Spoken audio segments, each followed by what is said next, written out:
Hey there, everyone. Before we jump in, it's a fun idea if you tell us where you're from in the comments. Thanks. Remember to hit like and subscribe. Now let's get settled and begin. The rehearsal dinner's in full swing. Laughter, clinking glasses, and the buzz of excitement fill the room.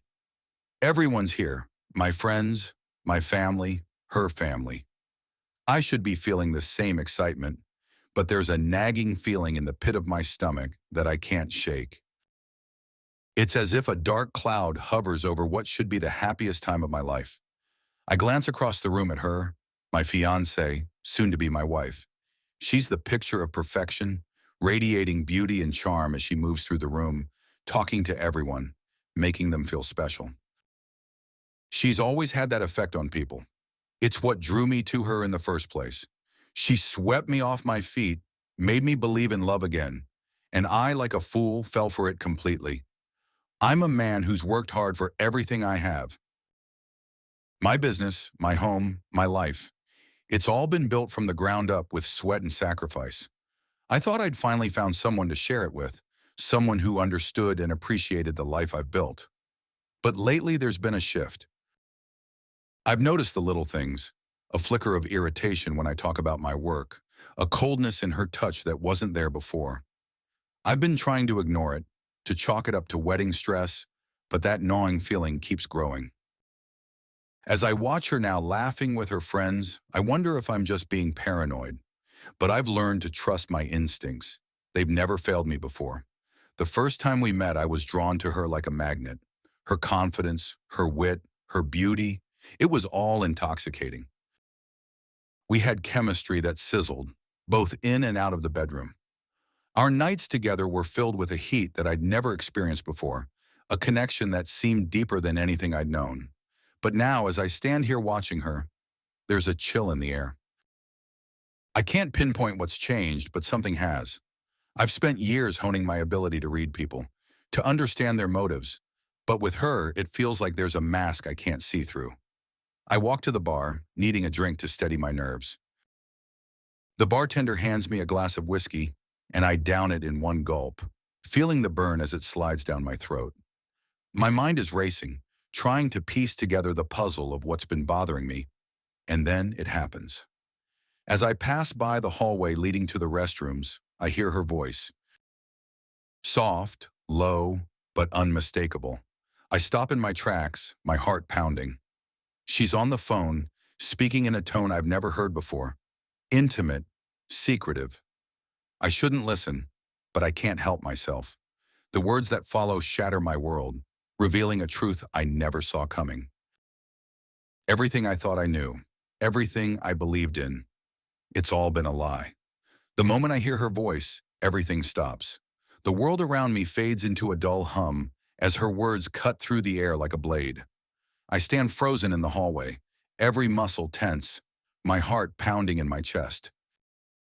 She's on the phone, and I know I shouldn't listen, but something compels me to stay, to hear what she's saying. Don't worry, baby. The wedding's just a formality. Once I have his money, I'll get you out of there, she says, her voice dripping with a sweetness that now feels sickening. I can't see her, but I can picture her face, the sly smile, the glint in her eyes as she plots her betrayal. He doesn't suspect a thing. By the time he realizes what's happening, we'll be long gone. Her words echo in my mind, each one hammering home the brutal reality of what she's been planning. The man she's talking to, her ex, is in prison, and she's been plotting with him all along. The love I thought we shared is nothing but a twisted game to her, a means to an end. My stomach churns as the full weight of her deception crashes down on me. I turn away, unable to listen to any more, and make my way out of the venue. My movements are mechanical, my mind numb with shock. I need to get away, to think, to breathe. I find myself in the parking lot, fumbling with my keys, barely registering the cool evening air. Somehow I manage to start the car and drive. The road ahead a blur as my thoughts race. How could I have been so blind? How did I miss the signs? Every laugh, every touch, every whispered promise now feels like a cruel joke. I replay the conversation over and over in my mind, each time hoping it'll make more sense, but it never does. The betrayal cuts deep, leaving me raw and bleeding inside. I drive aimlessly for what feels like hours, my mind spiraling into dark places. At some point, I pull over to the side of the road, my hands gripping the steering wheel so tightly my knuckles turn white. I've been played for a fool, used and discarded like a piece of trash. The anger bubbles up inside me, hot and fierce, but beneath it lies a crushing sadness, a sense of loss that's almost too much to bear. But I won't let her win. I won't let her get away with this. The thought comes to me like a flash of light in the darkness, giving me something to hold on to. I'm not going to let her destroy me. I've worked too hard, sacrificed too much to let it all slip away because of her lies. I take a deep breath, trying to steady myself. I need a plan. I need to think clearly, to figure out my next move. The first thing I do is call my lawyer. It's late, but I don't care. He picks up after a few rings, his voice groggy with sleep. Dan, it's me, I say, my voice shaking slightly. I need your help. I explain everything to him, my words tumbling out in a rush. He listens in silence, and when I'm done, he lets out a low whistle. Jesus, man. That's a lot, but don't worry, we'll get this sorted. First thing tomorrow, we'll start laying the groundwork. We need to protect your assets and gather evidence. She's not going to get away with this. His calm, confident tone gives me a sliver of hope, and for the first time since I overheard that conversation, I start to believe that I can come out of this on top. We discuss the steps we need to take: freezing accounts, changing locks, gathering evidence of her deceit. By the time we hang up, I have a plan, a way forward. I don't sleep that night. My mind is too busy, too full of thoughts and emotions, all swirling together in a chaotic storm. I keep thinking about her, about the way she looked at me, the way she touched me. Was any of it real? Did she ever care, even a little? Or was it all just an act, a means to an end? The next day, I start putting my plan into action. I meet with Dan at his office, where we go over everything in detail. He's thorough, methodical, thinking of every angle, every possible complication. It's clear this isn't his first time dealing with a case like this, and his experience is a comfort to me. We start by freezing all joint accounts, making sure she can't touch any of my money. Next, we change the locks on the house and have her things packed up and sent to storage. I don't want her setting foot in my home ever again. Finally, we begin gathering evidence: old emails, texts, anything that might prove her intentions were fraudulent from the start. As the days pass, I try to keep my distance from her. It's not easy. She senses something is off and starts asking questions, trying to get me to talk. But I'm careful, keeping my answers short and vague, avoiding her gaze whenever possible. It's like playing a game of chess, each move calculated and precise, knowing that one wrong step could ruin everything. But she's not stupid. She knows me too well, knows that something has changed. One evening, she corners me in the kitchen, her eyes searching mine for answers. "What's going on with you?" she asks, her voice soft but laced with suspicion. "You've been distant, cold. Is something wrong?" I look at her, forcing myself to stay calm. It's just work, stress, the wedding planning. It's all a bit much right now. She doesn't look convinced, but she nods slowly, as if deciding whether or not to push further. "If something's bothering you, you can tell me, you know. We're about to get married. We shouldn't have secrets." The irony of her words almost makes me laugh, but I keep a straight face. "I know. I just need some time to clear my head. Don't worry." She reaches out to touch my arm, and I force myself not to flinch. The sensation of her hand on my skin, once comforting and familiar, now feels alien, wrong.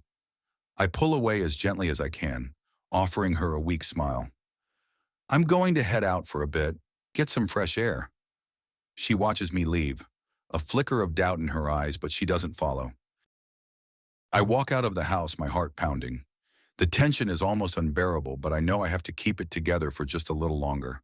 The wedding is only a week away, and I need to make sure everything is in place before then. As I drive away, I replay the conversation in my mind, analyzing every word, every nuance. I can't afford to slip up now. Too much is at stake.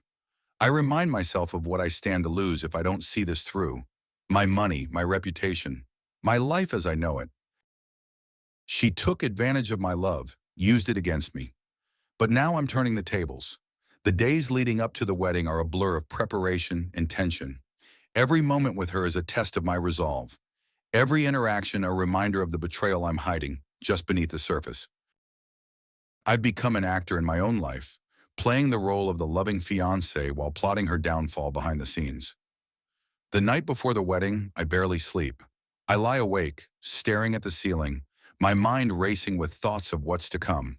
Tomorrow, everything will come to a head. Tomorrow, I will expose her for what she really is. As the first light of dawn creeps into the room, I make a silent vow to myself. I won't let her destroy me. No matter what it takes, I'll make sure she pays for what she's done. The wedding day has arrived, and so has the moment of truth. I sit in Dan's office, going over the plan one more time. The tension in my chest is constant now, a dull ache that pulses with every beat of my heart. We've been methodical, covering every angle, every possibility. I've already taken the steps to secure my finances, to make sure she can't get her hands on anything. But there's still more to do, more to uncover. Dan pulls out a folder filled with papers and slides it across the desk to me. These are the documents you'll need to sign. We've frozen the accounts, changed the beneficiaries, and revised your will. She won't see a dime. I nod, barely hearing him. My mind is elsewhere, turning over every interaction I've had with her in the past few months. I thought I knew her, thought I could read her. But now I see how wrong I was, how completely she fooled me. Once the wedding is called off, we'll move to eviction proceedings immediately, Dan continues. She has no legal claim to the house, so it shouldn't be difficult to remove her. The evidence we're gathering will help with that. Evidence, I repeat, the word tasting bitter on my tongue. It's hard to believe I'm talking about gathering evidence against the woman I was supposed to marry. But that's where we are. I'm fighting to protect myself from someone I once loved. Dan's voice breaks through my thoughts. We've got the phone records and we're working on getting the texts. I've got a PI looking into her background. From what we've found so far, this isn't the first time she's done something like this. I look up sharply. What do you mean?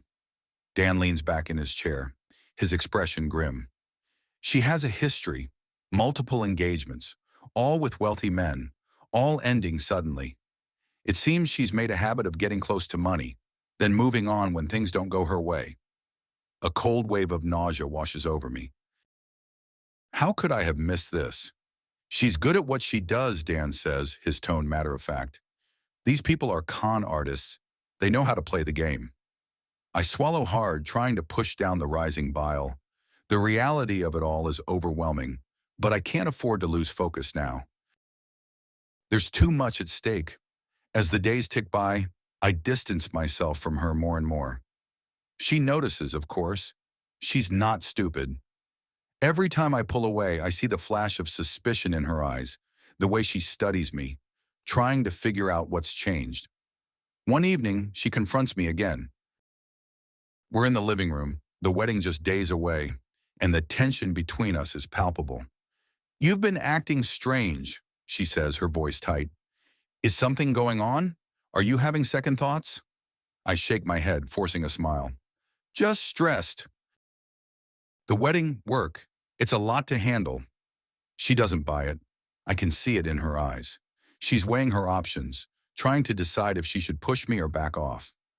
Finally, she lets out a sigh and reaches for my hand. We're about to get married, she says softly. We should be talking about these things, not hiding them. Her touch is warm, familiar, but it sends a shiver down my spine. I squeeze her hand, trying to keep up the act. I know. I'm sorry. I just need some space right now. She studies me for a long moment, then nods. Okay. But if something's wrong, you'll tell me, right? Of course, I say, the lie slipping out easily. She leans in to kiss me, and I force myself to respond, to pretend everything is normal. But inside, I'm screaming, wanting nothing more than to pull away, to get away from her. The days drag on, each one filled with the careful dance of deception. I'm constantly on edge, waiting for her to slip up, to give me something more to work with. But she's careful, always careful. It's like she knows something is off but can't quite put her finger on it. Then one day I get a call from the PI. "You're not going to believe this," he says, his voice filled with excitement. "I found something big. Meet me at the office." I rush over, my heart pounding in my chest. When I get there, he shows me a series of photos. They're grainy, taken from a distance, but there's no mistaking what they show. My fiancée meeting with a man, the same man I overheard her talking to on the phone, her ex. My blood runs cold as I look at the images. They're sitting together in a dingy cafe, their heads close, talking intently. In one photo, he reaches across the table to take her hand, and she lets him. The look on her face is one of tenderness, affection, the same look she used to give me. "This was taken yesterday," the PI says, his voice serious. "She's still in contact with him. Whatever they're planning, it's happening soon." I feel like the floor has dropped out from under me. I knew she was lying, knew she was using me, but seeing it like this, seeing the proof in front of me, it's a whole different level of betrayal. "What do?" I ask, my voice barely above a whisper. The PI looks at me, his expression hard.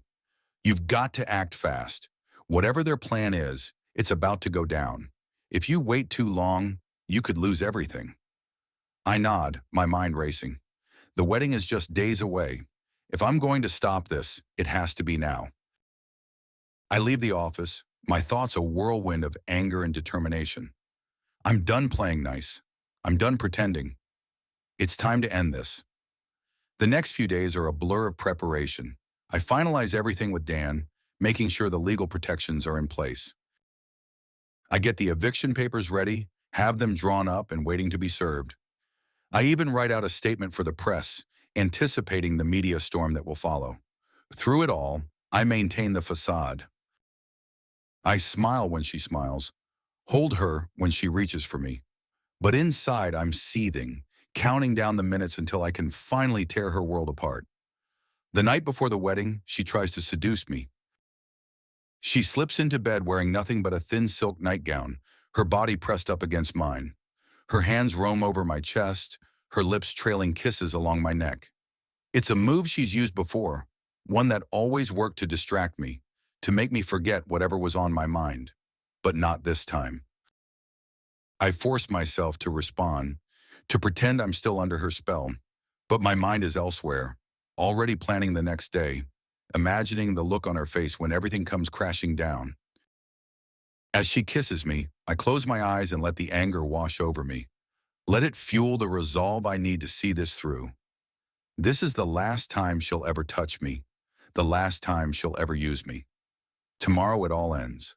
The wedding day arrives, and I'm ready. I've never felt more focused, more determined. This is my moment, my chance to take back control of my life. As I stand in front of the mirror, adjusting my tie, I look at myself and see someone different. Someone stronger, harder, someone who won't be played for a fool again. I take a deep breath, smoothing down my suit and head out to face the day. Today, everything changes. Today, I get my revenge. The wedding day arrives with a deceptive calm. The sky is clear, the sun shining brightly, as if mocking the storm brewing inside me. I dress in the same tuxedo that had felt so right just days ago, but now it feels like a costume, a disguise. I stand in front of the mirror, tying my bow tie with steady hands. Yet inside, my heart is racing, my mind churning with the plan I'm about to execute. I've played out this moment in my head countless times. Every detail has been considered, every possible outcome weighed. I need to stay calm, composed. I need to make sure that when the time comes, I deliver the blow with precision. As I arrive at the venue, I'm greeted by smiling faces, friends and family who have no idea what's about to unfold. They congratulate me, slap me on the back, telling me how lucky I am. I force smiles, nod along, but their words barely register. All I can think about is what's coming. She arrives a little later, and when I see her, it's like a punch to the gut.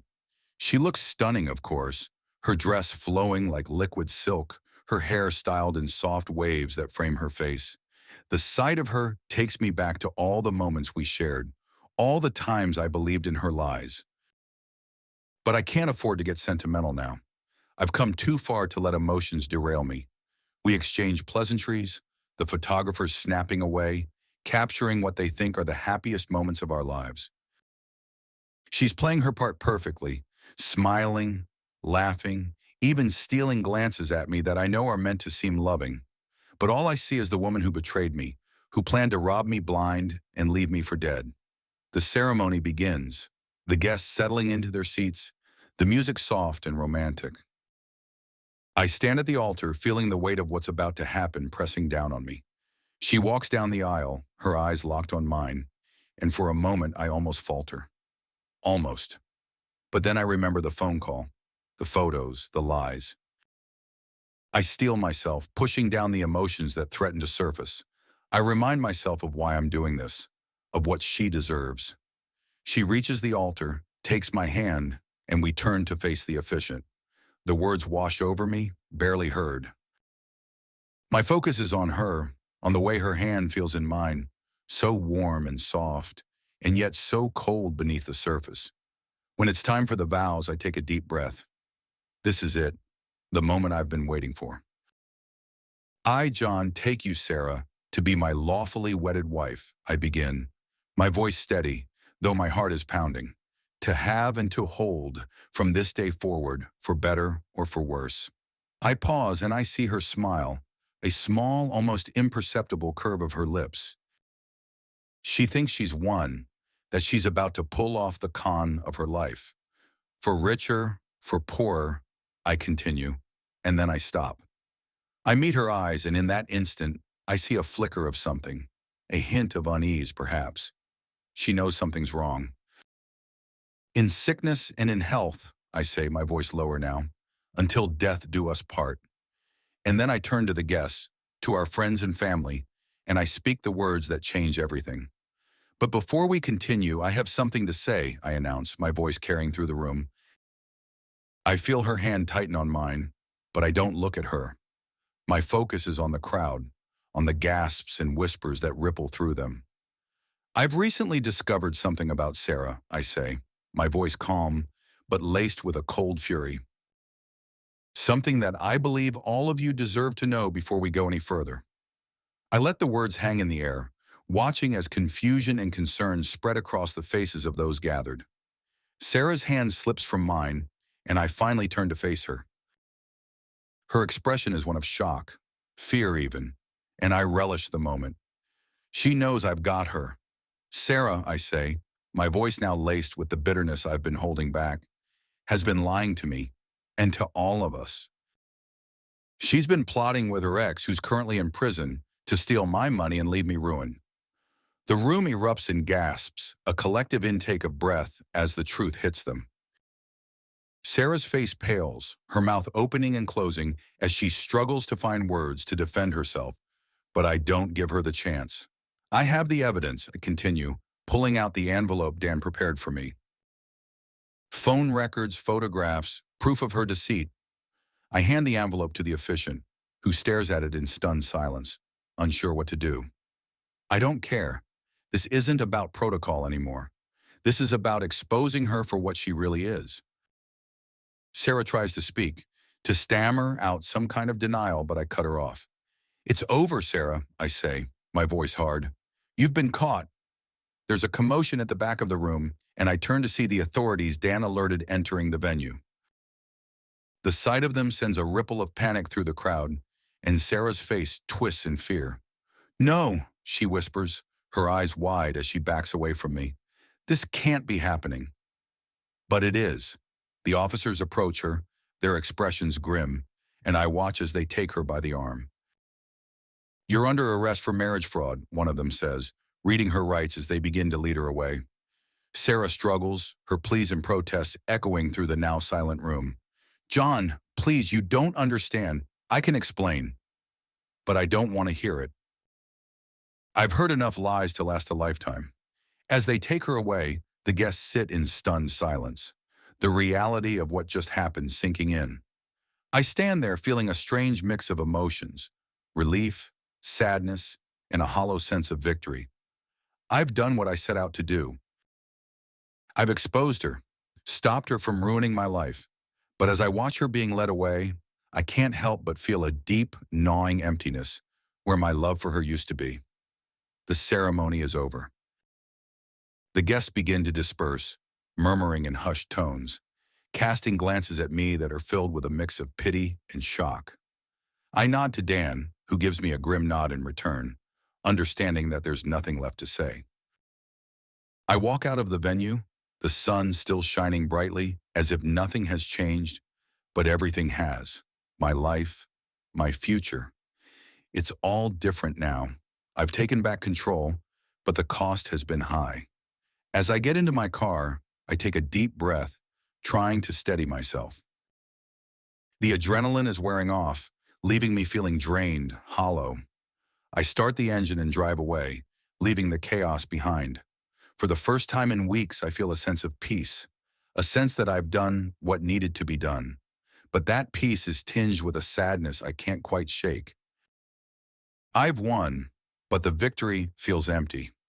I head home, knowing that this is just the beginning of the fallout. The days ahead will be difficult. There will be questions, media attention, and the inevitable court proceedings. But I'm ready for it. I've come this far, and I won't back down now. As I pull into my driveway, I take one last look in the rearview mirror at the man I've become. I've changed, hardened by the betrayal and the lies. But I'm still here, still standing. And that's something. The days after the wedding are a blur of chaos and numbness. With Sarah arrested and the wedding debacle making headlines, my life has turned into a spectacle. Every time I turn on the TV or open my laptop, there it is. My face, her face, and the story of our disastrous wedding plastered across the news. Reporters camp outside my house, cameras ready to capture every move. The phone doesn't stop ringing. Friends, family, even strangers, all wanting to know what happened, how I feel, what comes next. I'm not sure what to tell them because I don't know myself. I'm relieved, of course. Relieved that I caught her before it was too late, that I didn't fall into the trap she set for me. But the relief is tempered by a deep, aching sadness. I loved her, or at least I thought I did. And now, knowing that love was built on lies, it's hard to know what to feel. The first thing I do is meet with Dan. We go over the legal fallout, what happens next, what I need to be prepared for. He's calm, methodical, just like always. But there's a weight to his words that wasn't there before. He knows what this means for me, not just legally, but personally. We've done everything we can to protect your assets, Dan says, sitting across from me in his office. Papers are spread out on the desk between us, legal documents that I can barely focus on. She won't be able to touch anything. But you need to be ready for what's coming. I nod, trying to take it all in. What do you mean? There's going to be a lot of scrutiny, he says, his tone careful. The media, the public, they're going to want answers, and not all of them are going to be sympathetic. I know he's right. Already the tabloids are having a field day with the story. Wealthy man duped by a scheming fiancée, a wedding turned into a crime scene. It's the kind of story they love, and I know it's only going to get worse. But you did the right thing, Dan continues, leaning forward, his eyes locked on mine. You protected yourself. You exposed her before she could do any real damage. That's what matters. I want to believe him, but it's hard. The damage feels real enough, even if she didn't get her hands on my money. The betrayal is what lingers. The knowledge that I was fooled, that I let myself be fooled. I try to shake it off, to focus on the practicalities, the legal proceedings, the public statements I'll need to make, but it's there, gnawing at me. As the days turn into weeks, the media frenzy starts to die down, but the effects linger. I can't go anywhere without being recognized, without people whispering or pointing. Some of them offer sympathy, others look at me like I'm a fool. Maybe I am. I try to keep busy, throwing myself into work, but even that feels hollow. The office is filled with people who know what happened, who are either too polite to mention it or too eager to gossip behind my back. I can't escape it, no matter where I go. Then there are the nights. The nights are the worst. Alone in the house that was supposed to be ours, the silence is deafening. I lie in bed staring at the ceiling, replaying everything over and over in my mind. The look on her face when I exposed her, the shock, the fear. Did she ever love me, even a little? Or was it all just an act? Sometimes in the dead of night, I almost pick up the phone to call her. I want answers, closure, something to make sense of it all. But I don't. I know there's nothing she could say that would change anything. The trust is gone, shattered beyond repair. The trial date is set, and I know I'll have to face her again, to testify, to relive it all in front of a courtroom full of strangers. Dan tries to prepare me for it, going over the questions, the strategies, but nothing can really prepare me for seeing her again. When the day finally comes, I'm numb. I dress in the same suit I wore on what was supposed to be my wedding day, the fabric now feeling stiff and uncomfortable against my skin. Dan picks me up, and we drive to the courthouse in silence. My thoughts are a jumble, a mix of dread and determination. I don't want to see her, but I know I have to. This is the final step, the last thing I need to do to put this behind me. The courthouse is a media circus. Cameras flash as we arrive, reporters shouting questions that I ignore. Dan shields me as best he can, guiding me through the throng and into the building. Inside it's quieter, more somber, but the tension is palpable. I see her as soon as I walk into the courtroom. She's sitting at the defense table, looking smaller, paler than I remember. She glances up as I enter, and for a moment our eyes meet. There's something there, something in her expression that I can't quite read. Regret, fear, maybe even a plea for forgiveness. But I turn away, focusing on the front of the room, on the judge, on anything but her. The trial is a blur of testimony and evidence, of lawyers arguing back and forth. I take the stand, recounting everything that happened, how we met, how she deceived me, how I found out the truth. I speak clearly, firmly, but inside I'm shaking. It's harder than I thought it would be, reliving it all, seeing the reactions of the jury, the judge. I can feel their eyes on me, judging me, not just her. When it's over, I step down from the stand, my legs feeling like jelly. I avoid looking at her as I walk back to my seat, but I can feel her gaze on me, burning into my back. I sit down, my hands trembling, trying to steady myself. The closing arguments are made, the jury deliberates, and then we're back in the courtroom for the verdict. It doesn't take long. The evidence is overwhelming, and the jury finds her guilty on all counts. Fraud, conspiracy, everything. The judge sentences her to several years in prison, and just like that, it's over. But as I walk out of the courthouse, the weight on my shoulders doesn't lift. If anything, it feels heavier. I've won, but it doesn't feel like a victory. There's no satisfaction in seeing her led away in handcuffs, no sense of closure, just a deep, hollow emptiness. I return home, trying to pick up the pieces of my life. The house feels colder, emptier than before. I throw myself into work, trying to regain some sense of normalcy, but it's not the same. My trust in people is shattered, my faith in love gone. Every interaction feels tinged with suspicion, every kind word met with doubt. But slowly, as the days turn into weeks, and then months, the pain begins to dull. It doesn't go away, but it becomes manageable, something I can live with. I start to see the light at the end of the tunnel, realizing that I've dodged a bullet, that I could have lost so much more. Friends and family rally around me, helping me rebuild, urging me to move on. It's not easy, but I start to believe that maybe, just maybe, I can. The world didn't end that day at the altar. Life goes on, and so will I. The past may haunt me, but it doesn't define me. I've survived, and that's something. I'm still here, still standing. And maybe, just maybe, I can find a way to be whole again. The letter arrives a week after the trial ends. It's from Sarah, sent from the prison where she's now serving her sentence. When I see the envelope, my heart skips a beat, a mix of anger and curiosity surging through me. I stare at it for a long time before finally opening it. Her handwriting is familiar, elegant, and flowing, but the words she writes twist the knife that's already deep in my chest. She apologizes, begs for forgiveness, claims she was manipulated, that she never meant to hurt me. She writes that she still loves me, that she's sorry for everything, and that she's learned her lesson. She wants me to visit her, to talk, to give her a chance to explain. I crumple the letter in my fist, my emotions churning. I don't want to hear her excuses, don't want to give her any more of my time or energy. But the anger doesn't go away.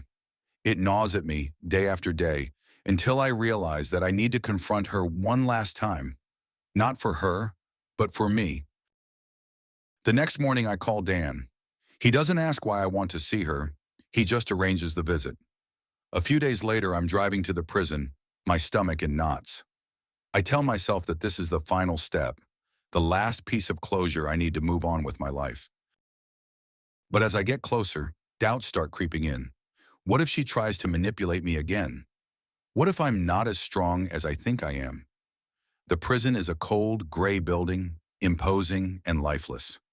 As I walk through the security checkpoints, I feel a sense of dread, a heavy weight pressing down on me.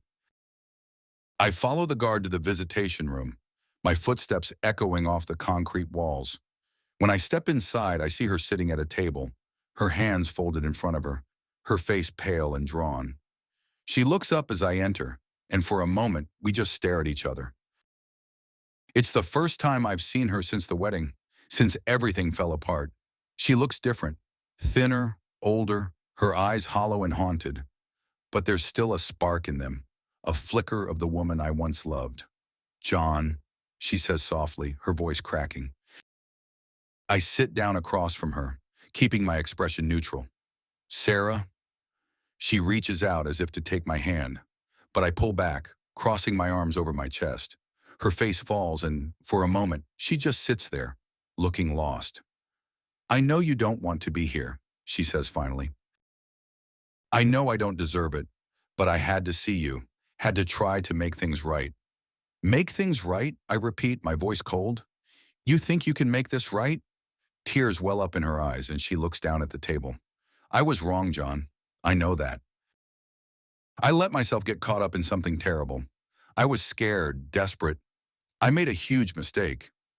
I shake my head, my anger simmering just beneath the surface. "A mistake? You plotted to ruin my life? To steal everything from me? That's not a mistake, Sarah. That's who you are." She flinches at my words, but I don't let up. "You lied to me, manipulated me.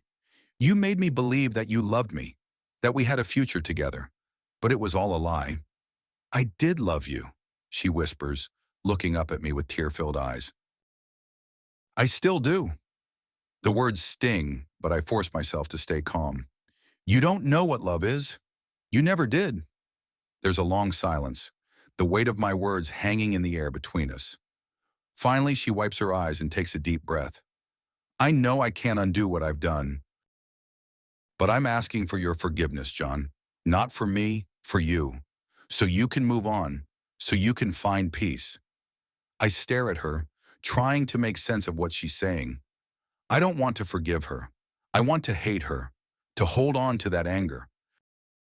But as I look at her sitting there so broken and vulnerable, I realize that holding on to that anger is only hurting me.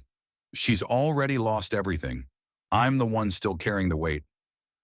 "I don't know if I can forgive you," I say finally, my voice softer now. "But I'm not going to let you control my life anymore. I'm done with you, Sarah. This is the last time we'll ever see each other." She nods, her expression resigned.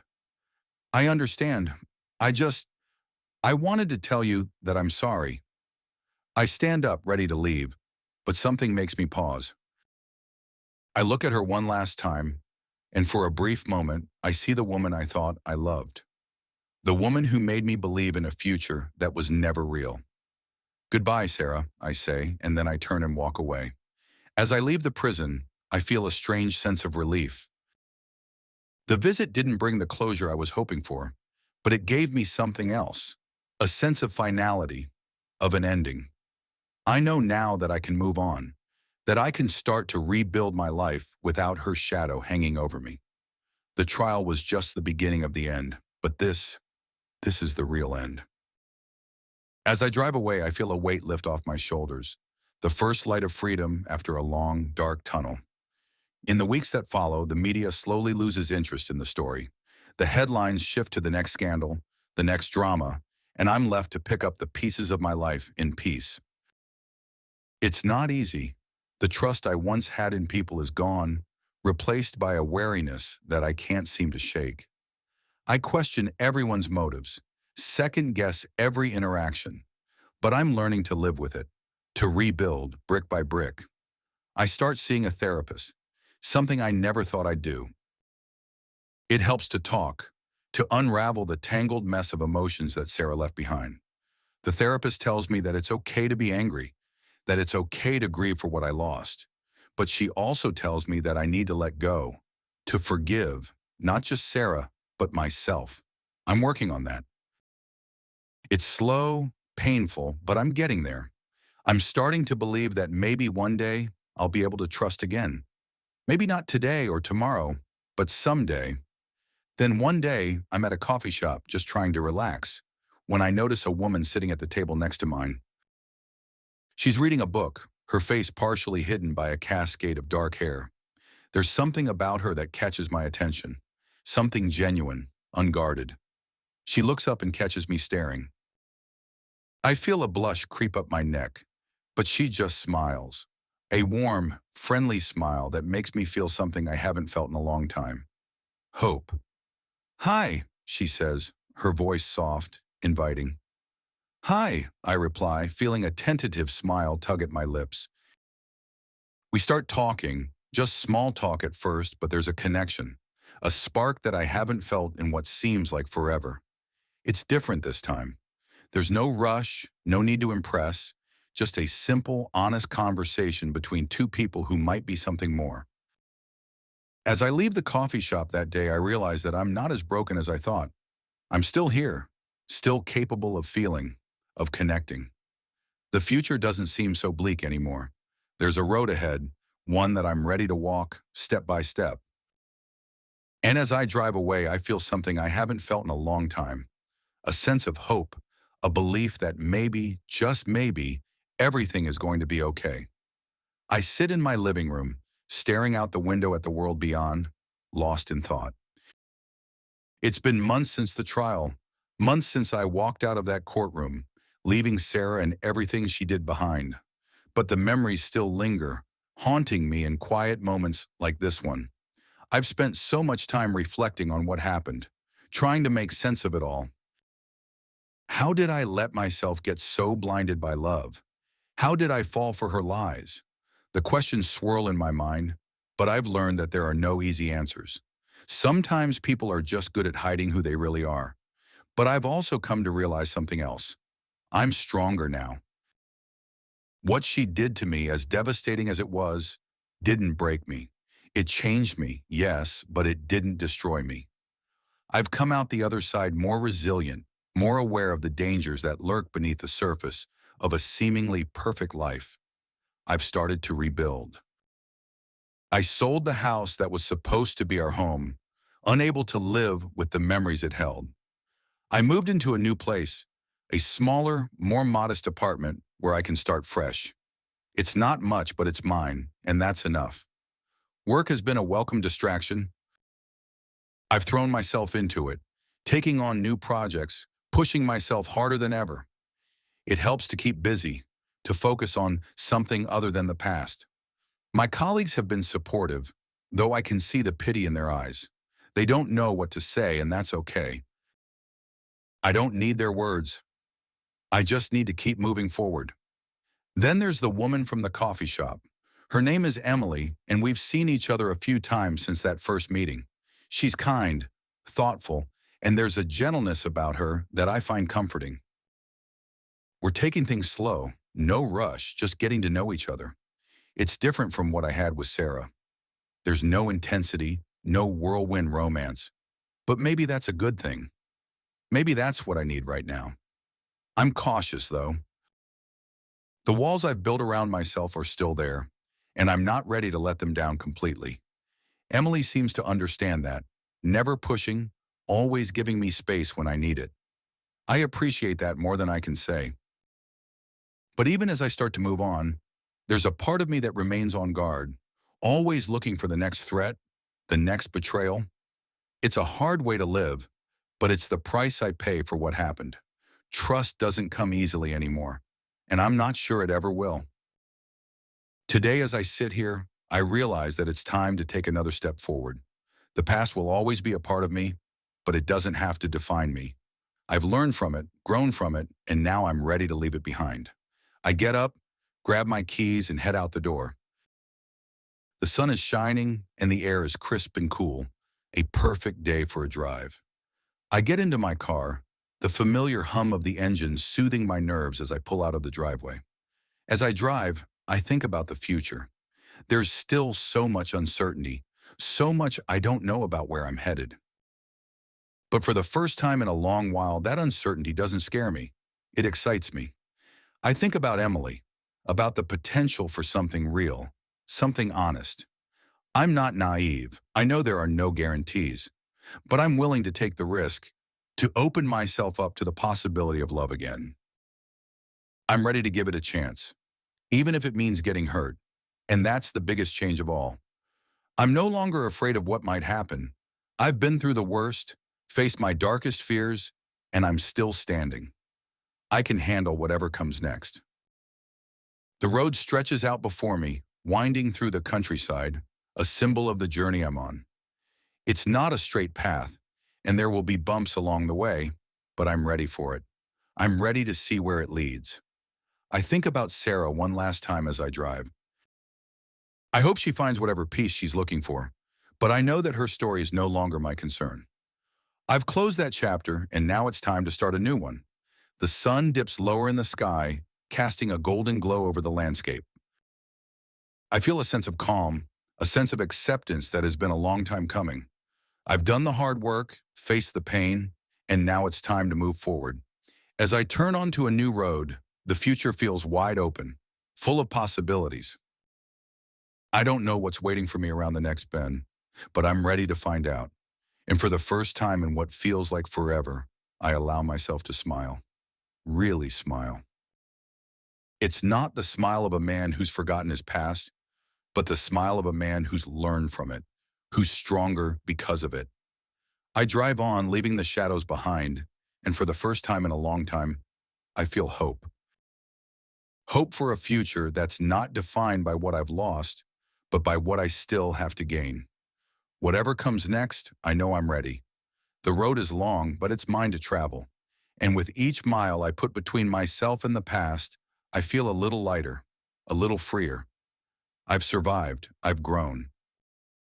And now I'm ready to live again.